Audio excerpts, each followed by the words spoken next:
Good morning, class. We are the second reporter in cruise tourism.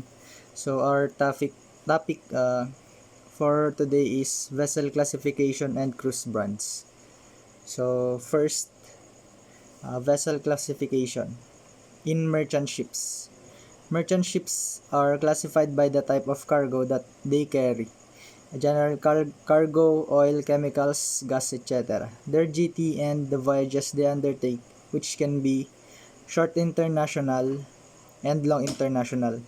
Short international, it is when the ship is never more than 200 nautical miles from a port of or place of safety, and on which there is no more than 600 nautical mile between the final departure port and the first destination port. In long international, all other voyages between ports in two countries to which the International Convention for the Safety of Life at Sea. So these are the types of classifications in different kinds of boats. So we have class 7, class 7A, class 7T, class 8, class 8T, class 8A, class 880, and class 9. So these classes have different definitions, or yung may different siyang yung pinagko-compare siya sa sa size at saka kung anong klaseng boats tong mga to. So ayan, yung for example yung sa class 7, ships other than those in class 7A, 7T, 9 and 12 engage in voyages, any of which are long international voyages. So, yung class 7A naman, ships employed as fish processing or canning factory ships, and ships engaged in the carriage of persons employed in the fish processing or canning industries. So, ayan. Yung class 70 naman, kaya siya class 70, tankers. Parang tankers siya. Engaged on voyages, any of which are long international voyages. Ayan. Class 8, ships engage only on short international voyages. Yung class 80 naman, ayan, tankers engage on voyages, any of which are short international voyages. Class 8A, ships engage only on voyages which are not international voyages. This class includes small commercial vessels. Class 8, A and T, tankers engage only on voyages which are not international voyages. And class 9, tugs and tenders which go to sea but not on long international voyages. So ito yung mga cargo vessel. Cargo vessel, tanker vessel. Usually tanker vessel mga nagkakarga ng mga gas, yan. Kaya yung iba yung mga nasa balita minsan yung mga nakakasira sa sa mga coral, ganun, yung madaming namamatay na isda. Kasi yung mga yung mga nabdidisgrasya o yung mga nabubutas na tanker na nagkokos na na kumalat yung gas. So ayan. Ito yung mga fishing vessel and tug vessel. Ayan. So next is passenger ships. Ayan. Passenger ships has also different kinds of class. So first, the class 1. Class 1, ships engage in voyages, any of which are long international voyages. So yung mga class 1 or yung mga first class na passenger ships, ito yung mga cruise.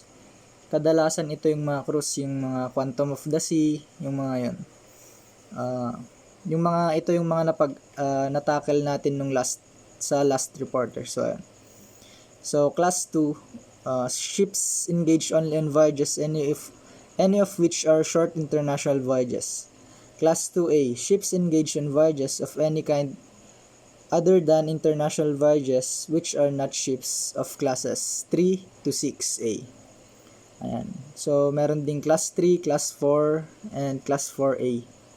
Ayan. Yung class 3 ships engage only in voyages in the course of which they are at no time more than 70 miles by sea from their point of departure and not more than 18 miles from, and which are at sea only in favorable weather and during restricted periods. Class 6 ships engage only on voyages which not more than 250 passengers on board. Ayan. And then, class 6A, ships carrying not more than 50 passengers naman siya. So, ayan.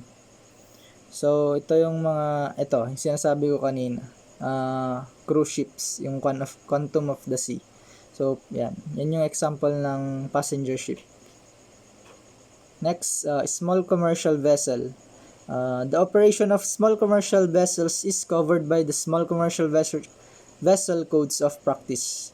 The codes define small commercial vessels as those of less than 24 meters load line length or under 150 tons, which are engaged at sea and are not pleasure vessels. So, itong mga small commercial vessel, ito yung mga passenger vessel din siya pero lang siya, within the country lang. So, ayan. So, small commercial vessels are classified as class 8. So, ayan. Nasa class 8 na siya. Yung mga small commercials. Ayan. Ayan. Ito yung mga example. Ito yung example. So, next is large commercial yachts. Large commercial yachts are defined as those vessels which are in commercial use for sports or pleasure, 24 meters load line length or more over 150 gross tons, carry no cargo and no more than 12 passengers, are in commercial use for sports or pleasure. So, ito siya. Lang siya. Ayan, sabi dito ginagamit lang siya for sports or pleasure yung mga yacht. Karaniwan merong mga yacht is yung mga billionaire ganun, 'di ba? So ayun. So ito siya. Ito yung mga example ng mga large commercial yachts. So next tayo. The best and biggest international cruise line in the world. Ayan. Take away, Miss Edzyle Ringor. Good morning. Good morning, everyone. I am Edzyle Ringor, and I will be the one discussing the topic, the cruise brand, local and international. First is the Royal Caribbean. Royal Caribbean embraced the large chieftain that it has tanked with ever since launching Song of America, which at the time was the third largest passenger ship at sea, holding a little more than 1,500 people. Next dun sa picture. Yan. Royal Caribbean, it is the top cruise ship among the others. Its luxury strip combined of magnificent ambience and incomparable atmosphere. Royal Caribbean Cruise was founded in 1968 It is authentic cruise and owned of Royal Caribbean since 1997 up until now.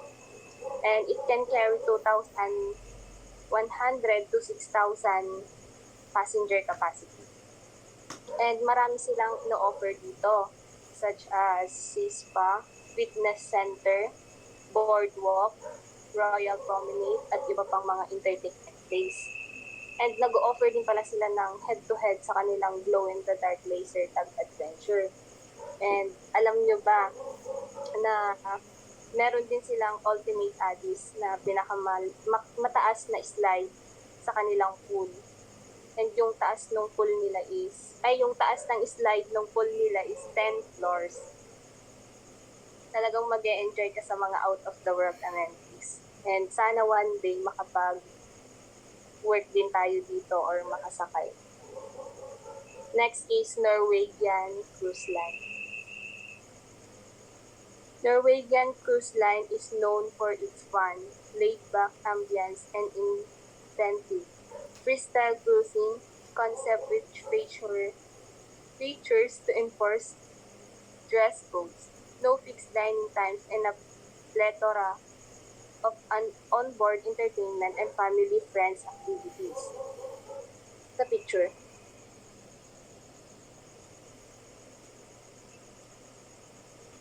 So yung Norwegian Cruise Line has been premier innovator in the cruise line industry for over 5 years. The first eliminate set dining times and provide guests with freedom to cruise in their schedule to over 450 incredible destinations around the world. Guests were welcome aboard while a variety of complimentary and specialty dining options, entertainment rooms, and other exclusive facilities. Norwegian Cruises, short as American Cruise Line. It was founded in 1966 and the capacity of passenger is 4,200 passenger with 15 decks. Ginawa ito sa ilalim ng Project F3 and sa lahat ng barkong ginawa nila is may magagandang design katulad niyang nasa picture. And madami ka din pwedeng gawin dito such as two-level car race, open air lane or side-by-side aqua racer and so on. Next is Carnival Cruise Line. Carnival Cruise Line vessels are known as fun ship with non-stop, fast-paced active fun. The ships are decorated with bright color and relatively spacious cabins and variety entertainment and option. As most itineraries center on warm weather destination, upgraded water parks, slides, food, etc. Carnival Cruise Line, if you are thinking of cruising, there's a very good chance you're considering a Carnival Cruise. It's growing company since 1972 and is the world's most popular cruise line because it carries millions of guests every year. And Carnival Cruise Line is proud to be part of family of companies owned Carnival Corporation, which includes sister lines of Princess Cruise, Holland American Line, and Cunard Line, and among the others. Moreover, Cruise Carnival was founded in March 11, 1972. The Cruise Carnival has 6,600 maximum passenger. And tong Carnival Cruise ay nakabase sa Doral, Florida and may pinakamaraming barko na aabot sa 26. And yung 18 na cruise is nakaregister sa Panama, yung 6 sa Bahamas, and yung 2 sa Malta. Next is MCS Cruises. It's a global cruise line registered in Switzerland and based in Geneva. It was founded in Naples, Italy, and in 1989. It is part of Mediterranean Shipping Company. MSC. If you want to discover the world in absolutely style, comfort, and safety, MSC Cruise is on the line. It gives you a greater choice of destination but indeed amazing state of art. Cruising experience wherever you go. It is a global cruise line registered in Switzerland, founded during 1989 with the maximum capacity of 4,300 passengers. Dahil sa ganda ng pagkakagawa dito sa MSC Cruise, nakakatanggap siya ng award, maraming award, which is the state-of-the-art quality health, safety, and environmental. So habang ginagawa pa lang tong MSC Cruises na to, tinawag na siyang the Monster Cruise Ship. Kasi dahil isa ito sa pinakamalaking cruise ship sa buong mundo. Ang pagkakaalam ko, nasa pang-anim siya sa pinakamalaking cruises. Next tayo, Costa Cruise.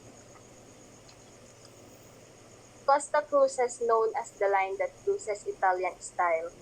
Costa Cruises lines project a lively and appealing Italian vibes, count on finding delicious pastas on the menus that attracts an international mix of passengers. Costa Cruises distinguishes itself from the European cruise line with its Mediterranean-inspired design and aesthetic atmosphere. And Costa Cruises offer diverse mix of European and American passengers. And Costa founded during 1854 to 2000 with 2,000 cabins and has a 6,600 passenger maximum. At isa itong Italian cruise line na pagmamayari ng British American Company. And yung base nito ay sa Genoa, Italy. Next is the Celebrity Cruise.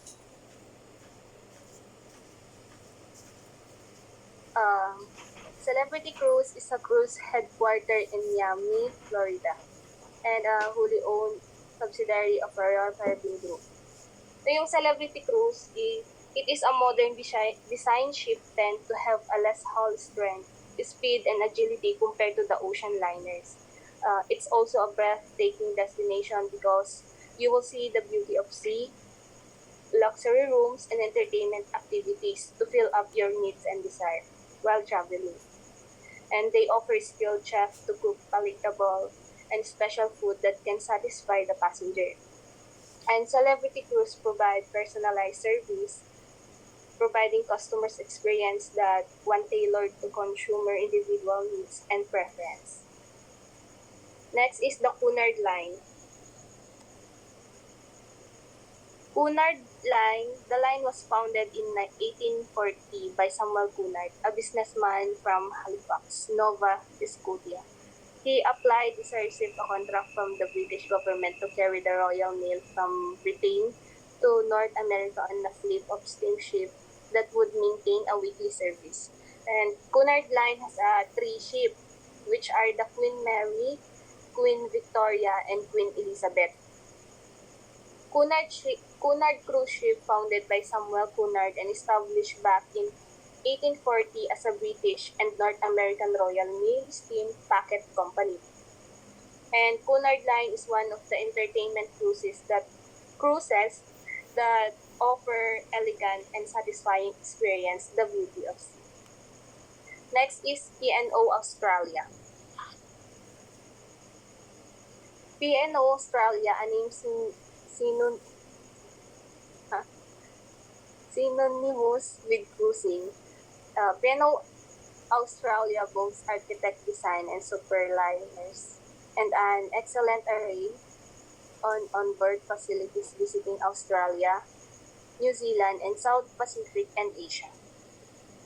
Atong P&O Australia ay isang British cruise line na nakabase sa Southampton, England at pagmamay-ari din ito ng Carnival Corporation. And sister company nito ay ang P&O Cruises Australia. And P&O Cruises first permanent ship in Australia. And the capacity of passenger is 5,200 maximum. And P&O travel to destinations around Australia, New Zealand, and South Pacific and Asia. Next is the Seabourn.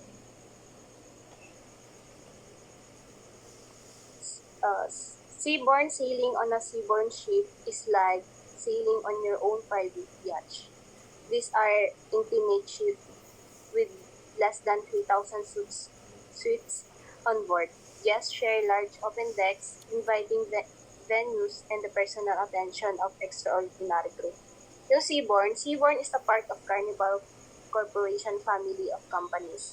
Seabourn is one of the best luxurious cruise lines in the world, and Seabourn's award-winning of ocean-front suite ships combine naval power and grace with beautiful design, space, and amenities. Last tayo, Holland. Holland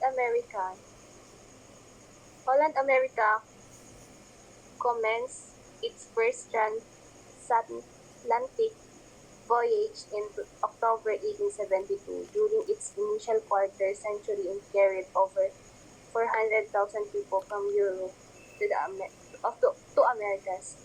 Today, Holland's America 15 ships takes guests all over the world. Uh, Holland American Line provide high-quality service with 2 or 3 members for every passenger. Holland ships travel to destination around Australia, Mexico, Canada, Europe, America, and more countries. And nakikater din niya yung mga adults with mid-size ship that carry between 1,400 and 2,600 guests. And the capacity of passenger is 1,400 to 2,600 maximum. Next is the local cruise brand.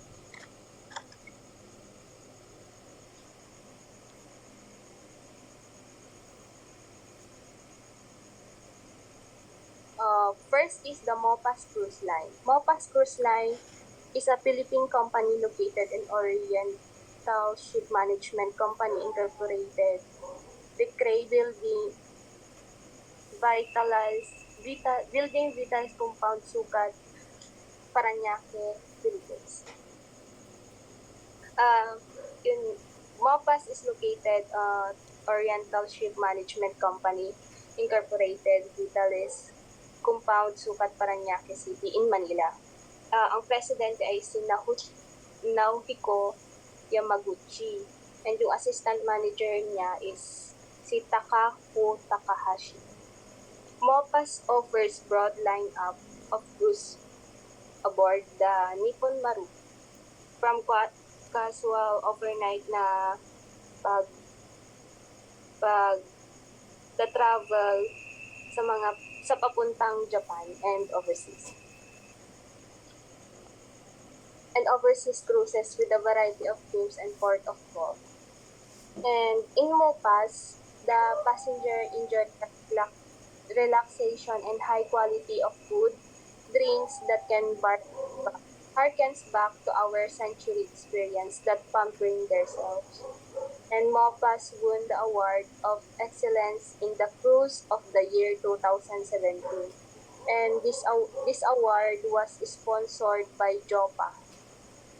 JOPA means Japan Ocean Going Passenger Ship Association. Next is the Sun Cruise. Pakibasa nga, Albert. Sun Cruises began offering ferry services to Corregidor in 1988.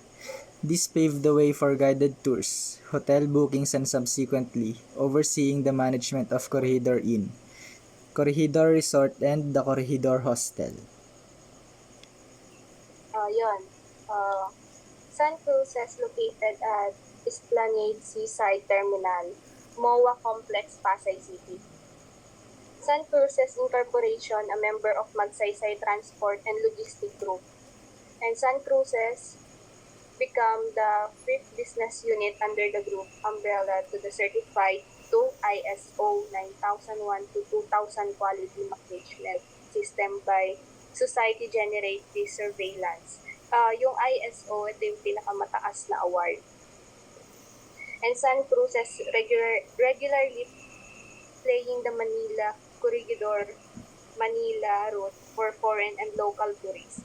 And Sun Cruises is one of go-to ferry for an riding vacation experience, and it takes you to the around Corregidor Island and provides you the option to enjoy the historical walking tour, join an amazing race activity, watch lights and sound show at Malinta Tunnel, and try outdoor activities such as the zip line, kayaking for additional fees.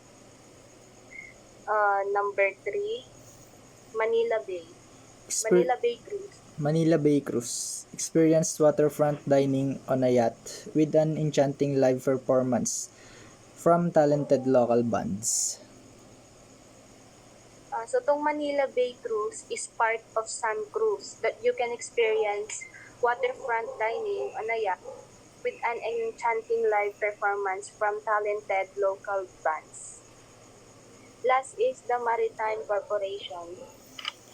Magsaysay Maritime Corporation provides employment services. The company offers maritime and technical training programs. Magsaysay Maritime serves customers throughout Philippines. Magsaysay Maritime Corporation is located at G. Antonio Building, Calao Avenue, Ermita, Manila. And having started as a shipping concern back in 1948 by Robert C. F. Ho and Don Ambrosio Magsaysay, and having continued to own and manage ship of various types of boat that international and domestic trade. Magsaysay traces its root as a ship owners and ship managers. Over the years, Magsaysay expanded its services to the industries in hospitality and tourism, logistics, healthcare, training, oil and gas, and specialized engineering and trade. That's all. Thank you. So, ayun guys, that's our report, the classification and the cruise brands, internationally and local. So, thank you.